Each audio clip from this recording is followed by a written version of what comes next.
देखिए हमारा next topic और चैप्टर ग्रेविटेशन है कि what do you mean by gravitational force, Newton's gravitational law क्या होता है। सबसे पहला टॉपिक हमारा यही है, तो इसी के बारे में हम सबसे पहले समझने का प्रयास करेंगे। Let's see. देखिए न्यूटन्स के जो ग्रेविटेशनल फोर्स का रूल है उसके संदर्भ में एक बहुत ही फेमस स्टोरी है। ऐसा माना जाता है, बताया जाता है कि न्यूटन एक एप्पल ट्री के नीचे लेटे हुए थे और क्या हुआ कि एक सेब टूटकर उनके ऊपर गिर गया। वहीं से उन्होंने सोचना शुरू किया कि भाई ये जो एप्पल है ये नीचे ही क्यों गिरा, ऊपर क्यों नहीं गया। और इसी के आधार पर उन्होंने सबसे पहले अपना वह प्रसिद्ध नियम जिसे हम न्यूटन्स ग्रेविटेशनल लॉ के रूप में जानते हैं, अपनी फेमस बुक प्रिंसिपिया में सन 1687 में प्रकाशित किया था। उसी में इसको लिखा गया था। दोस्तों न्यूटन ने हमें बताया कि ब्रह्मांड में कोई भी दो मासी ऑब्जेक्ट, ऐसे कोई भी ऑब्जेक्ट जिनमें कुछ मास हो, ठीक है, वो एक दूसरे पर एक फोर्स लगाते हैं, एक दूसरे को एक दूसरे की तरफ अट्रैक्ट करते हैं, ठीक है। उनके बीच एक फोर्स हमेशा काम करता रहता है और वही फोर्स है जो हमारे पूरे यूनिवर्स को बांध कर रखा हुआ है। अगर हम अर्थ पर हैं तो उस ग्रेविटेशनल फोर्स के कारण ही है, क्योंकि अर्थ हमारे ऊपर फोर्स लगा रहा है और हम अर्थ पे लगा रहे हैं। अगर गैलेक्सी में सन के चारों तरफ सारे प्लैनेट्स रिवॉल्व कर रहे हैं, चक्कर लगा रहे हैं, तो उनके बीच भी एक फोर्स काम कर रहा है। सन उन प्लैनेट्स पे फोर्स लगा रहा है और वो प्लैनेट्स सन पे फोर्स लगा रहे हैं। इसी तरह हमारी जो गैलेक्सी है वो भी एक दूसरे पे फोर्स लगा रहे हैं, एक दूसरे को अट्रैक्ट किए हुए हैं। और पूरे यूनिवर्स में ऐसा कोई भी ऑब्जेक्ट नहीं है जो किसी दूसरे ऑब्जेक्ट पर फोर्स ना लगा रहा हो। सारे के सारे ऑब्जेक्ट एक दूसरे पर फोर्स लगा रहे हैं। इसी फोर्स को हम ग्रेविटेशनल फोर्स के नाम से जानते हैं। न्यूटन ने सबसे पहले इसके बारे में अपना पक्ष रखा और लोगों को एक्सप्लेन किया। उन्होंने ही बताया the force of attraction between any two particles in the universe is called gravitation और ग्रेविटेशनल फोर्स।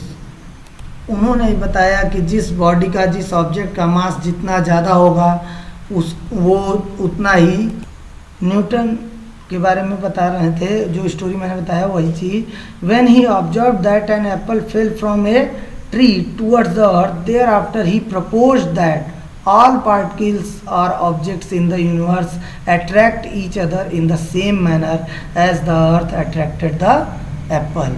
जिस तरह अर्थ ने एप्पल को अपनी तरफ अट्रैक्ट किया, इसी तरह हर एक मासी ऑब्जेक्ट जिनमें कुछ द्रव्यमान है, मास है, वो एक दूसरे को अपनी तरफ अट्रैक्ट करते हैं। इसी आधार पर न्यूटन ने ग्रेविटेशनल फोर्स के लिए एक स्टेटमेंट भी दिया कि किस तरह से यह फोर्स काम करता है ऑब्जेक्ट्स के बीच, उसके बारे में बताया कि according to this law the force of attraction between two particles और bodies is directly proportional to the product of their masses and inversely proportional to the square of the distance between these particles or bodies।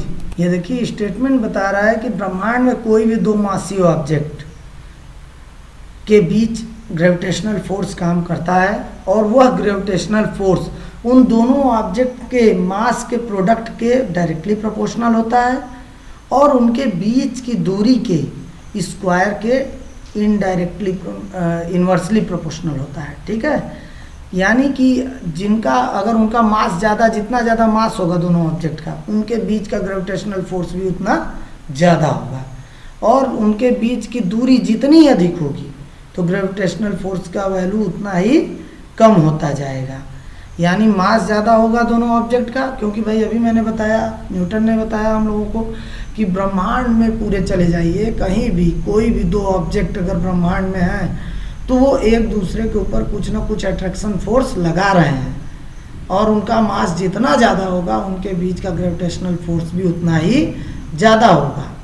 और अगर उनके बीच की दूरी अधिक है तो भाई दूरी अधिक होगी तो उनके बीच का ग्रेविटेशनल फोर्स भी उतना ही कम होगा। तो इसी के आधार पे ये स्टेटमेंट हमें याद रखना है कि the force of attraction between two particles is directly proportional to the product of the mass of their masses और inversely proportional to the square of the distance between these two objects.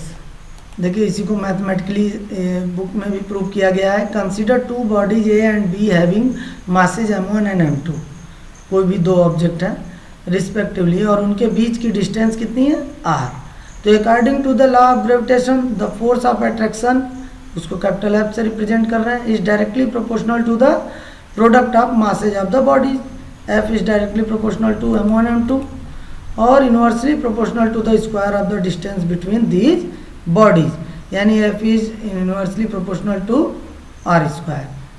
अब दोनों put up कर दीजिए, दोनों F के ही proportional हैं, तो F proportional to m1 m2 upon r square. Proportional constant लगा के इस साइन को हटा देते हैं। F is equal to capital G m1 m2, capital G m1 m2 upon r square, where capital G is the constant and is known as universal gravitational constant।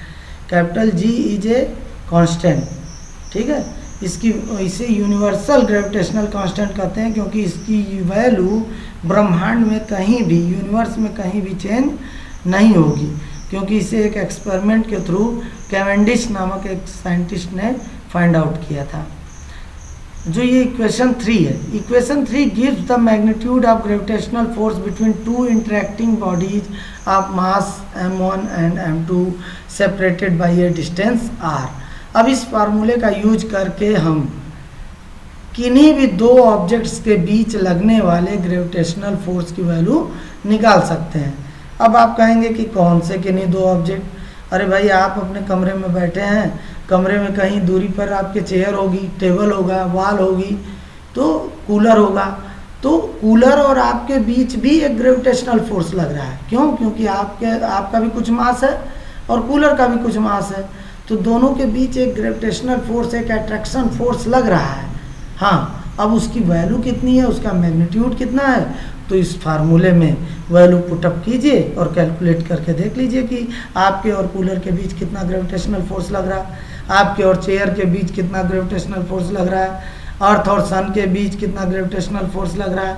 भाई सारी value put up करके आपको calculate करना पड़ेगा। इससे हम पता लगा सकते हैं कि किन्हीं भी दो ऑब्जेक्ट्स के बीच में कितना ग्रेविटेशनल फोर्स काम कर रहा है। दोस्तों आपको ये जानकर बड़ी हैरानी होगी कि नेचर में 4 फंडामेंटल फोर्सेज बताए गए हैं हमारे साइंटिस्टों ने।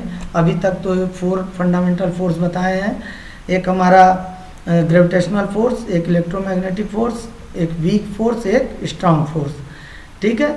और इन सारे फोर्सेज में सबसे वीक फोर्स हमारा ग्रेविटेशनल फोर्स ही है। लेकिन वीक फोर्स होने के बाद भी ये ग्रेविटेशनल फोर्स ही है जो हमारे पूरे यूनिवर्स को आपस में बांध कर रखा है। जो न्यूटन्स लॉ ऑफ ग्रेविटेशन है, इसे यूनिवर्सल लॉ ऑफ ग्रेविटेशन के नाम से भी जाना जाता है। देखिए ये किन चीज़ों से प्रभावित होता है और नहीं होता है। Newton's law of gravitation holds good, क्या क्या अच्छाई है इसमें। For all bodies of any size and shape in the universe, पूरे यूनिवर्स में किसी भी साइज और शेप का ऑब्जेक्ट हो, उन पर ग्रेविटेशनल फोर्स काम करेगा। At all places in the universe, universe में किसी भी प्लेस पे चल जाइए, ग्रेविटेशनल फोर्स एक्टिव है, वो काम करता रहेगा। एट ऑल टाइम, मतलब ऐसा नहीं है कि ग्रेविटेशनल फोर्स किसी दिन संडे मनाता हो, हमेशा एवरी टाइम 24 आवर दो मासी ऑब्जेक्ट्स के बीच हमेशा ग्रेविटेशनल फोर्स काम करता रहेगा। उसका कोई फिक्स टाइम नहीं है कि बस इतने देर ही, टुडे, यस्टरडे या टुमारो काम करेगा। Hence Newton's law of gravitation is known as universal law of gravitation. इसीलिए इसे यूनिवर्सल लॉ ऑफ ग्रेविटेशन कहते हैं। क्यों? क्योंकि ये पूरे यूनिवर्स में कहीं भी प्रभावित नहीं होता है, अफेक्टेड नहीं होता है। वो हर जगह है, हर बॉडी, हर एक शेप साइज पर वो काम करता है, हर समय काम करता रहता है। इसीलिए इसे यूनिवर्सल लॉ ऑफ ग्रेविटेशन कहते हैं। देखिए न्यूटन्स ग्रेविटेशनल लॉ से जो ग्रेविटेशनल फोर्स का फार्मूला हमें मिला है, F equal to capital G m1 m2 upon r square, इसे रीअरेंज करके हम कैपिटल G की यूनिट भी निकाल सकते हैं। Capital G is equal to F R square upon m1 m2। अगर कोई पूछे कि what is the unit of gravitational force, तो आप क्या आंसर देंगे? भाई इसका आंसर तो न्यूटन ही होगा ना, क्योंकि फोर्स किसी भी तरह का हो, कहीं भी लगने वाला फोर्स हो, उसकी एसआई यूनिट हमेशा न्यूटन ही होगी। तो ग्रेविटेशनल फोर्स की भी एसआई यूनिट क्या हुई? न्यूटन। लेकिन कैपिटल जी की वैल्यू क्या होगी, तो इस फार्मूले से हम निकाल लेते हैं। Capital G is equal to F R square upon M1 M2। तो एफ हो गया newton metre square upon KG square. सबकी वैल्यू जब रख देंगे तो हमें देखिए SI unit of capital G gravitational constant की यूनिट क्या मिल गई, न्यूटन मीटर स्क्वायर पर केजी स्क्वायर। देखिए कैपिटल जी की जो वैल्यू होती है, जब उसे कैलकुलेट किया हेनरी कैवेंडिश ने लेबोरेटरी में टॉर्सनल पेंडुलम के थ्रू, ये एक एक्सपेरिमेंट उन्होंने किया था। अब इसके बारे में दूसरे वीडियो में डिटेल में बताऊंगा। तो उन्होंने कैपिटल जी की वैल्यू फाइंड आउट की 6.673 इंटू 10⁻11 न्यूटन मीटर स्क्वायर पर केजी स्क्वायर। तो आपको ये याद होनी चाहिए कैपिटल जी की वैल्यू। Capital G is equal to 6.673 into 10⁻³ newton metre square पर KG square. The value of capital G is same throughout the universe and hence capital G is known as universal gravitational constant। जो capital G की value है पूरे universe में यही value रहेगी उसकी, कहीं पर भी इसमें चेंज नहीं आता है। इसी वजह से इसे यूनिवर्सल ग्रेविटेशनल कांस्टेंट कहते हैं। Value of capital G was determined in laboratory bye sir Henry Cavendish. Sir Henry Cavendish द्वारा लेबोरेटरी में कैपिटल जी की वैल्यू को डिटरमाइन किया गया था, कैलकुलेट किया गया था, निकाला गया था। Since the value of capital G is very small so the gravitational force is a very weak force. आप देखें ग्रेविटेशनल कांस्टेंट कैपिटल जी का वैल्यू क्या है, 6.673 इंटू 10⁻11 यानी बहुत छोटी वैल्यू। ठीक है, तो जब कैपिटल जी की वैल्यू इतनी छोटी है तो ग्रेविटेशनल फोर्स भी बहुत ही वीक फोर्स है। लेकिन ये वीक फोर्स होते हुए भी बहुत ही इम्पॉर्टेंट फोर्स है, क्योंकि इसी ने हमारे यूनिवर्स को बांध कर रखा है, जोड़ कर रखा है। नहीं तो सारी चीज़ें एक दूसरे से दूर भागती और फिर हमारा ब्रह्मांड कैसा होता हम उसकी कल्पना भी नहीं कर सकते। देखिए ग्रेविटेशनल फोर्स के कुछ कैरेक्टरिस्टिक्स हैं, उनके कुछ गुण हैं कि ग्रेविटेशनल फोर्स एक्ट करे, काम करे, इसके लिए ज़रूरी नहीं है कि दो ऑब्जेक्ट एक दूसरे के कांटेक्ट में ही आए।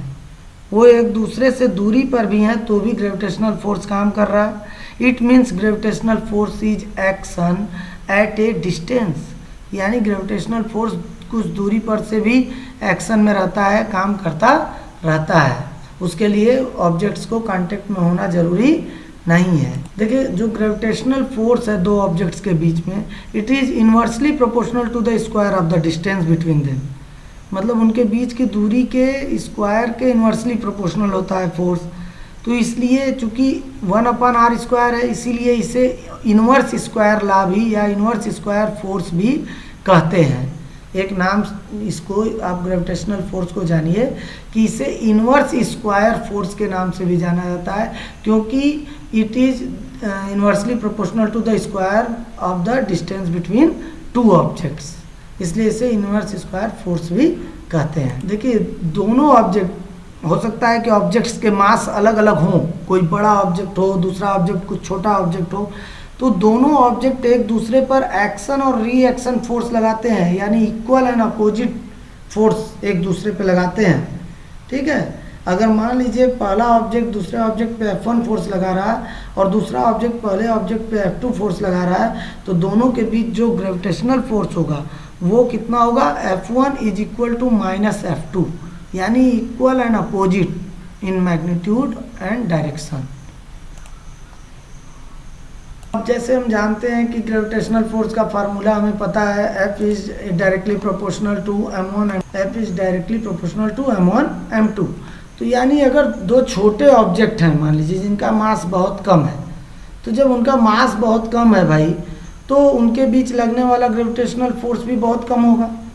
और इसी के अपोजिट अगर दो ऑब्जेक्ट्स हैं जो बहुत ही मासिव है, बहुत ही हैवी हैं, उनके मास बहुत ज़्यादा है, तो उनके बीच लगने वाला ग्रेविटेशनल फोर्स भी बहुत ही बड़ा होगा, बहुत ही ज़्यादा होगा। अब ये भी जान लेते हैं, कुछ बातें तो मैंने ज़रूर बताया कि ग्रेविटेशनल फोर्स के क्या क्या फ़ायदे हैं, लेकिन और भी कुछ पॉइंट्स हैं, उन्हें भी हमें जान लेना चाहिए कि आखिर इस ग्रेविटेशनल फोर्स से हमको फ़ायदा क्या है, यूनिवर्स को क्या फ़ायदा है। देखिए हम सबको पता है कि सन के चारों तरफ कई प्लैनेट्स रिवॉल्व कर रहे हैं सर्कुलर पाथ पे या इलिप्टिकल पाथ पे। ठीक इसी तरह और भी प्लैनेट्स सन होंगे जिनके चारों तरफ प्लैनेट्स रिवॉल्व कर रहे हैं। तो हम समझ सकते हैं कि जब सन के चारों तरफ प्लैनेट्स रिवॉल्व कर रहे हैं, चक्कर लगा रहे हैं, तो इसका मतलब कहीं ना कहीं उन प्लैनेट्स पर कोई फोर्स काम कर रहा है, क्योंकि सर्कुलर पाथ पर घूमने के लिए सेंट्रीपिटल फोर्स की ज़रूरत होती है। और ये सेंट्रीपिटल फोर्स किससे मिलता है? ग्रेविटेशनल फोर्स से ही। उसी के कारण प्लैनेट सन के चारों तरफ रिवॉल्व करते हैं, चक्कर लगाते हैं। आपको अच्छी तरह से मालूम है कि ओशन में, समंदर में ज्वार भाटा यानी टाइड्स उठते रहते हैं, हमेशा फॉर्म होते रहते हैं, हाई टाइड्स, लो टाइड्स। तो इसके पीछे जो रीज़न है वो ये है कि मून और अर्थ के बीच जो ग्रेविटेशनल फोर्स काम कर रहा है, उसी ग्रेविटेशनल पुल के कारण क्या होता है कि the moon exerts large gravitational force on the earth. बहुत ज़्यादा, भाई मास दोनों का अधिक है, मून का भी अर्थ का भी। तो क्या होता है कि बहुत ज़्यादा ग्रेविटेशनल फोर्स लगाता है। वाटर भी तो बहुत लार्ज अमाउंट में होता है ना, तो उसका भी मास बहुत ज़्यादा हो गया, तो मून द्वारा उस पर ग्रेविटेशनल फोर्स लगाया जाता है बहुत ज़्यादा। And the distance between the moon and water in the ocean, अब उनके बीच की दूरी भी प्रभावित करती है इस चीज़ को। तो क्या करता है, जो मून है वो वाटर को अपनी तरफ अट्रैक्ट करता है, पुल करता है। इसकी वजह से क्या उत्पन्न हो जाता है? टाइड्स बन जाते हैं। पानी ऊपर की ओर उठता है, फिर नीचे गिरता है, तो टाइड्स बन जाते हैं, लहरें बन जाती हैं ऊंची ऊंची, जिन्हें हम ज्वार भाटा भी कहते हैं। उसके बाद हम लोग जनरली ये भी स्टडी करते हैं कि जो प्लैनेट्स हैं हमारे, उनके चारों तरफ भी कुछ सैटेलाइट्स, नेचुरल सैटेलाइट्स उनके होते हैं, जैसे अर्थ का है मून, इसी तरह मार्स का है, इसी तरह जुपिटर के कई सैटेलाइट्स हैं, सैटर्न के कई सैटेलाइट्स हैं। तो it is also depend on the gravitational force. मतलब कि जिस प्लैनेट का मास जितना ज़्यादा होगा, उसके चारों तरफ उतने ही ज़्यादा सैटेलाइट्स रिवॉल्व करेंगे। अब जैसे मरकरी और वीनस, इनका मास कम है, तो इनके चारों तरफ कोई सैटेलाइट नहीं है। तो सैटेलाइट्स होने के पीछे भी ग्रेविटेशनल फोर्स है, रोल उसका। इसी तरह जो हमारे साइंटिस्ट इस समय आर्टिफिशियल सैटेलाइट्स भेजते हैं हमारे अर्थ के चारों तरफ, वो जो चक्कर लगाते रहते हैं, वो भी कहीं ना अर्थ और सैटेलाइट के बीच ग्रेविटेशनल पुल काम कर रहा है, ग्रेविटेशनल फोर्स काम कर रहा है, जिसके कारण वो उसके चारों तरफ रिवॉल्व कर रहे हैं और हमारी ज़रूरतें पूरी कर रहे हैं। हमारे अर्थ के चारों तरफ जो एटमॉस्फेयर है, वो एटमॉस्फेयर भी ग्रेविटेशनल फोर्स के कारण ही अर्थ से बंधा हुआ है। ठीक है, आप जब बात हम करते हैं जुपिटर की या अदर प्लैनेट्स की भी, तो जिस प्लैनेट का मास जितना ज़्यादा होगा, ठीक है, तो वो गैस पार्टिकल्स पे उतना ज़्यादा ही ग्रेविटेशनल फोर्स लगाएगा। ठीक है, तो इस वजह से क्या होता है कि जो एटमॉस्फेयर है, यानी इन्वेलप ऑफ गैसेज है हमारे अर्थ के चारों तरफ, it is possible due to the gravitational force of the earth. उसके बाद जो रेनफॉल हो रहा है, जो स्नोफॉल हो रहा है, ये सब ग्रेविटेशनल फोर्स के कारण ही तो हो रहा है, नहीं तो नीचे ही नहीं गिरते, ये ऊपर ही रह जाते। भाई ग्रेविटेशनल फोर्स अर्थ उनको अपनी तरफ अट्रैक्ट कर रही है, तभी तो वो नीचे आ रहे हैं। और सबसे बड़ी चीज़ कि हम सब जो अर्थ पर स्टे कर रहे हैं, खड़े हैं, बैठे हैं, हमारे सामान रखे हुए हैं, तमाम चीज़ें अर्थ पर वो हैं, it is due to the gravitational force between the earth and us. हमारे बीच जो ग्रेविटेशनल फोर्स काम कर रहा है, उसके कारण। यही ग्रेविटेशनल फोर्स जब हमारे अर्थ और किसी अन्य ऑब्जेक्ट के बीच लगता है, तो इसी ग्रेविटेशनल फोर्स को हम क्या कहते हैं? ग्रेविटी। यानी कि दो ऑब्जेक्ट्स में से एक ऑब्जेक्ट अगर हमारा अर्थ है, तो हम उस ग्रेविटेशनल फोर्स को क्या नाम दे देंगे? ग्रेविटी। अगर दोनों ऑब्जेक्ट में कोई ऑब्जेक्ट अर्थ नहीं है, तब नहीं कह सकते ग्रेविटी। तभी कह सकते हैं जब दोनों ऑब्जेक्ट में से एक, भाई दो ऑब्जेक्ट के बीच ना ग्रेविटेशनल फोर्स काम करता है, तो दो ऑब्जेक्ट में से एक ऑब्जेक्ट अर्थ होना ही चाहिए, तभी उस ग्रेविटेशनल फोर्स को हम ग्रेविटी कह सकते हैं। एक न्यूमेरिकल देखिए, the mass of the earth is 6 × 10⁻24 kg, इतना मास अर्थ का है। And the mass of moon is 7.4 × 10⁻22 kg, moon का मास दे दिया, अर्थ का मास दे दिया। The distance between the moon and earth is 3.84 × 10⁵ kilometre. Moon और अर्थ के बीच की दूरी इतनी है, आर भी दे दिया, m1 m2 और आर दे दिया, हम सबकी वैल्यू पुटअप कर लिए। Calculate the force exerted by earth on the moon. Capital G की वैल्यू दी हुई है, नहीं दी होती तो हमें याद होना चाहिए 6.67 या 6.7 भी कह सकते हैं। ऑर्डर चेंज नहीं होगा, 10⁻⁻11 ही रहेगा न्यूटन मीटर स्क्वायर पर केजी स्क्वायर।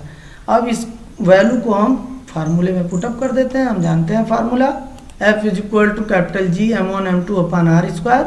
F की वैल्यू पुटअप, F सारी वैल्यू पुटअप कर दीजिए, कैपिटल जी फिर m1 की m2 की और r स्क्वायर है तो इसका स्क्वायर कर दीजिए। हमें मिला वैल्यू 2.02 इंटू 10⁻20 न्यूटन।